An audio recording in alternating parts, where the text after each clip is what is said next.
Hello everyone and welcome back to another video. In today's video we are doing the KONOSUBA collaboration patch notes. We've got a lot to go through. We've got a story, we've got some other stuff, we've got of course the collab itself, we've got the banner. It seems okay. I'm not gonna lie, there's a lot of questionable stuff. I understand what they've done with the characters, but there's a lot I think it's a little bit iffy. But anyway, first we'll go on to the actual patch notes themselves. Of course we've got Aqua, we got Megumin, we've got Darkness as we knew. First light collaboration character. That's exactly what I thought. We got, of course, Red. Makes sense. First red human we've actually had in quite a while. That's meant to be like a DPS or a collaboration character. And then Darkness is green, once again, like I assumed. Cool artwork. Crusader, Knight, Darkness, Arc Priest, Water Goddess Aqua, and then Arc Wizard, Crimson Demon Girl, Megumin. Megumin's human. Once again, she's like half human, half demon, so it makes sense. Got the normal coin stuff. Exchange with 3 solo leveling plat coins. You could exchange with solo leveling coins. That's new. That's actually kind of cool. So if you get lots of the previous collab you don't want, I guess you can technically then save it for the next collab. Unless you can only buy dupes with them, which would make sense. If you can only do dupes for dupes, so you can't do, you want Darkness, but you didn't get Darkness, but you have 3 dupes of Bearer you don't want, you couldn't trade in 3 dupes of Bearer to get a copy of Darkness. You'd only get an exchange thing. So relics, Aqua's relic increase heroes damage dealt to demons enemies by 200% and decrease damage taken by them from 100%. It's not bad. I get it, it's lore-based, so it makes sense. She's a goddess, she hates demons, all that kind of stuff. Megumin's one's not too bad. Increase applicable allies' basic stats by 4% whenever the hero uses an ultimate... whenever the hero's ultimate move gauge is filled. She's a passive, which means her ultimate fills up pretty quickly. With this also, her applicable allies are, once again, Darkness, Megumin... Sorry, of course it's Megumin. Darkness, Aqua, and then humans, which is not too bad. And then Darkness's relic, the hero's damage taken decreased by 70% when assuming stance. Like we all assume she's got a stance. There's also a title as well, which if you defeat the cabbage boss on extreme 15 times, you get the cabbage of this wonderful world, which is pretty cool. Top 100, no one cares about. We don't really get much in terms of login rewards, so in total, when it comes to tickets, we get 30 tickets, and when it comes to diamonds, we only get 70 diamonds split over 14 days like this, which is, it's okay. These are the rewards we get. So you get 10 of the Awakening characters if they release, I believe, before 2022. You've got then the 33 tickets. You've then got the Megumin outfit. You can only get 3 of these boxes. That's a lie. You can't get 4. The 4th one is locked behind, I'm pretty sure, the 1,200 payback reward. And you've got the talk boxes, which they show us what we get from that in a bit. So you get one free multi from completing the story or the final chapter of the story. And then you've got some other stuff as well, which no one really cares about. This is the box, so you get a bird upgrade. You get 3 of them in total, which isn't bad. You got story, the first collaboration story we've had, I want to say, since ReZero, which was a long time ago. Once again, more story. You get a relic for completing the main story. You got a bingo event, like standard. We always sort of. Oh no, this is the sling event. So this is the. Or is this? No, this is the sling event. Okay, I thought it was the bingo event, just because this is how it's normally laid out for the bingo event. But yeah, we also got their new sling. It's like a sort of like a pinball, sort of. They showed us it, but you get a free summon out of it. You get a relic as well, some other stuff. So I'm not sure if that's all obtainable day 1, or you have to wait, because it doesn't really show. It just says round 1. You can get 10 of them a day, and you can get an additional 2 from the shop as well. So not too bad. Giant Cabbage Exchange Shop, which is the event boss. You get another summon out of it, you get a relic, and you get another Hawk box, as well as a Megumin weapon as well, which isn't too bad. Outfits wise, you got Aqua's relic, outfits, so this is paid, and then diamonds, which is like a maid outfit, a goddess outfit, and then a Halloween themed outfit.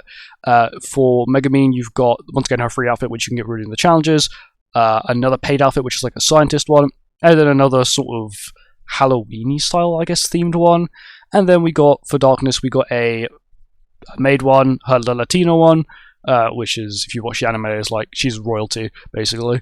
Yeah, so that's that outfit, which is paid, and then you've got like a Royal Knight one, which is actually really cool, and that is paid only once again. And then you've got the payback rewards, relics, once again 4, you only get 1 from the diamond payback. Yeah, so you get 4 relics total, but you need to do the diamond payback. The collab's lasting for 3 weeks, if you are wondering. Normal event stuff. A Hall Pass outfit for Gelder, so if you want an outfit for Gelder, of course the new green Gelder, you can get an outfit there, not too bad. And then just some other random stuff. Fixing a few things, and a few quality of life things, a bunch of new card sets from the story that we get, which is really cool. All of these sort of card sets, very basic, but once again, they may actually be kind of helpful. The thing that we used to look at, like the enemies, or like I guess your own team, has been improved. You can now sort by CC when you click on your character list. You've also now got bulk upgrade, which in my opinion is actually one of the biggest W's that they actually got in this update, is the bulk upgrade system. So it says what characters are eligible for enhance, and you can see down here, you can click on the ones that are enhanced, and then you can enhance them all at once. So it saves you having to sort of really just go through it all. You can just sort of, okay, I've got 3 new characters, press all 3, level them up, especially if you've got a lot of materials like myself. It is actually really handy. It tells you what you need, where you can get them from. You've got a consecutive login. It tells you how many times you've consecutively logged in. You get nothing out of it. It just tells you how many times you consecutively logged in. Web bundle stuff. You can now get the Skull outfit for 20 diamonds from the outfit shop. That will also be on sale as well for 15 if you do wait till the end of the year. Collaboration stuff from the solo leveling stuff's disappearing, and you can now use the 3 collaboration characters with the seasonal boost on Leoness Defense. Now onto the banner itself, more or less the characters. Aqua, who once again, she's a goddess race, she's light. For every 1 applicable ally participating in battle, their basic stats are increased by 5% and the hero's damage taken is decreased by 10%. Applicable allies are goddesses, Megamine, and darkness. For each attribute of the allies that is unique at the start of the battle, the hero's basic stats are increased by 5%. At the start of the battle, when applicable allies uses a skill, they gain Goddess's Blessing. They gain Blessing Lake 2 turns. Blessing Lake, all stats increase by 10%, and they take 30% less damage. Once again, it's in red, so it scales with all levels, sadly. Let's have a look at that now. So, Blessing Lake, you got 10%, 10% at 1, 6, and 2, 6, 20% at 2, 3, 6, and 4, 6, and then 30% at 5, 6, and 6, 6. So you're getting 10% damage reduction at 1, 6, realistically. Removes Blessing Lake from self and gains Dice of Fate at the start of the ally's turn. Dice of Fate uses Clear Stream skill according to the number of the dice, 1 to 3, then the effect is removed. If the hero uses a recovery skill to remove debuffs from self, the hero and applicable allies with attributes different from the hero are granted divine purification for 2 turns. Limit is twice, and that is just a res. So that's probably her biggest thing from her kit, is the res. Clear Stream, which is her actual effect, which is 3 times pierce rate, 100% increased damage dealt while Dice of Fate is active, and applies freeze for 1 turn when dealing damage with Dice of Fate. So it's sort of like King and Deanne's Petrify single target skill, sort of. Then she's got a remove debuff skill, which also gives you regenerate and heals, which is kind of odd because at level 1 it also removes debuffs, which is weird for regenerate. Sorry, rejuvenate. Rejuvenate is normally just recovery. At level 2 it removes debuffs, but this removes debuffs at level 1 and gives you the rejuvenate as well, so that's actually pretty good. And her ultimate applies divine purification on allies for 1 turn, which you only get at 2/6, and increases all stats by 30%, which also does scale with all levels, so at 1/6 is 10%, as well as at 2/6, 20% at 3s and 4/6, and then 30% at 5 and 6/6, and it does 700% damage on all enemies. So it's pretty good against demons, but that's really it.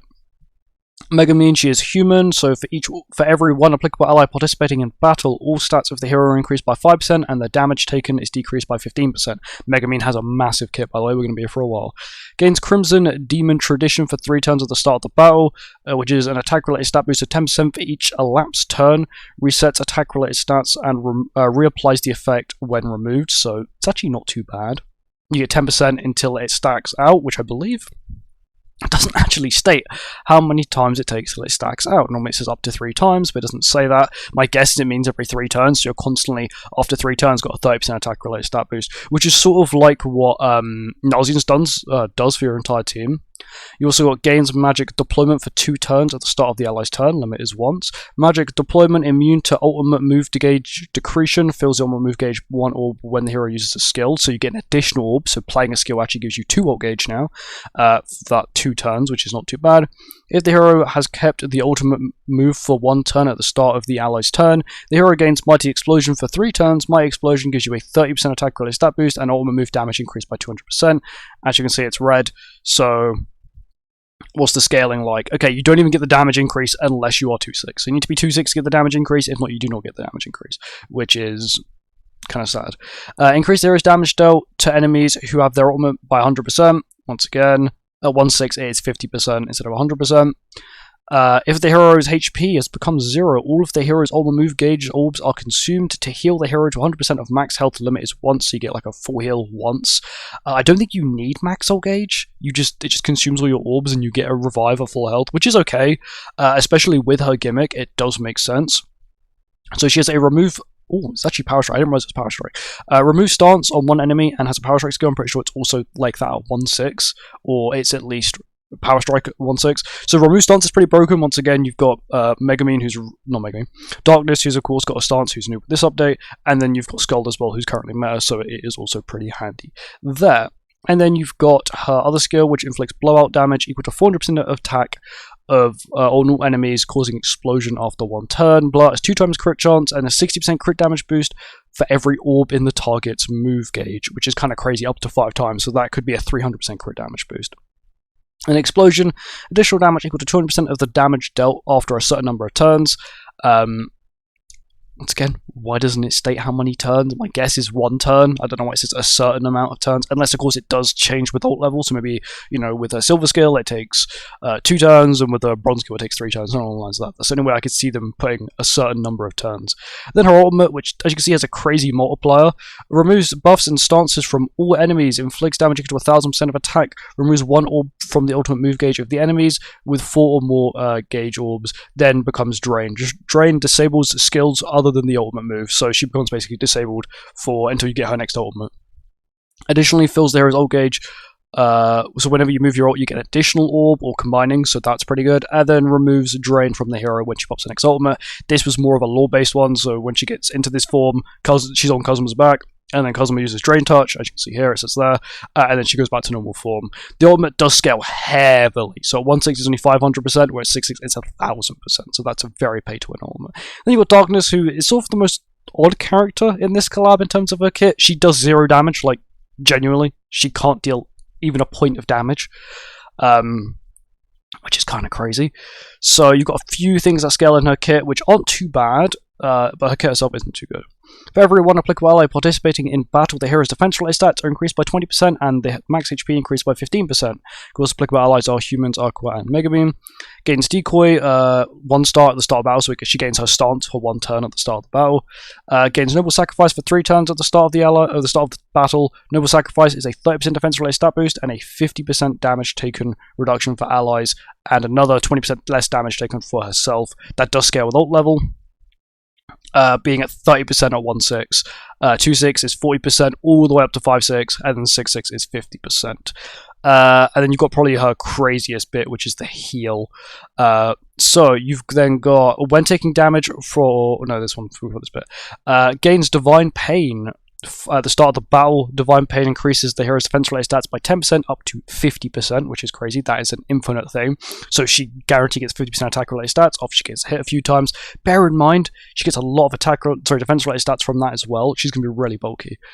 And then you've got the most broken bit of her passive. When taking damage from the enemy's skill, applicable allies heal 50% of the hero's final damage taken directly, which is crazy. Bear in mind, you can match that with Red Tarmiel, and you're healing a lot, like a crazy amount. Applies Kingly Oath on applicable allies for 3 turns when the hero uses her skill, which does no damage. Skill, and then you get 10% basic stat boost per time, stacks up to 3 times, which is pretty good. So if you play the skill 3 times, you get 30% basic stat boost, but it's kind of mid. Decreases the hero's damage taken by 10% for 3 turns, then inflicts dispersion damage on 1 enemy. Dispersion damage, the skill results in a miss, ignored block effect. So even if she's got block effect, right, she still does no damage. And she still gets the damage taken reduction, which is pretty good. And then you've got her stance, which is Decoy. Assumes a stance for 2 turns. When an ally is attacked, decreases the final damage taken by 50%, and the hero's damage taken by 15% of the reduced damage for them. So it's pretty good. And then she's got an ultimate, which is just HP related stat boost, debuff immunity, all that kind of stuff. She doesn't really seem too bad. I don't know why it says attack in her ultimate, because she doesn't scale off attack. It's probably a bug. I like the artwork here. Banner itself is pretty mid. You got Vargius. You got like three good characters. They've got Suicidal Liz on the banner. I don't know why. Of course, you've got the paid multi as well. The banner itself doesn't look too bad. The characters themselves look a little iffy. For example, if you're running Megamine, you can counter Darkness. If you're running Aqua, you can counter Darkness. Once again, Darkness is our whole gimmick is to tank. I reckon they'll be really good against demons, but that's it. Sadly, of course, unless we get some sort of new broken content where you want another goddess that can heal, you want an impenetrable tank, because that's what Darkness is. She's like an unbeatable tank. Even in the showcase where they were showing her off, they couldn't kill her. Even with like Cusack, Melee, Demon King, couldn't break a sweat. She just kept healing so much. But once again, that is it. Let me know your thoughts on the collabs in the comments, because it's not a bad collab. I was expecting a little bit more. They've definitely shown their love for the lore of the anime. They've definitely done a lot of like lore accurate things. And they did actually add Kazuma. He's in two ultimates. He's in Darkness's ultimate. He screams Darkness's name and she comes in and stops a meteor. And then, of course, he's actually in the game after you pop Megamine's first ultimate. But yeah, let me know your thoughts in the comments, and I'll see you guys in the next one. Goodbye.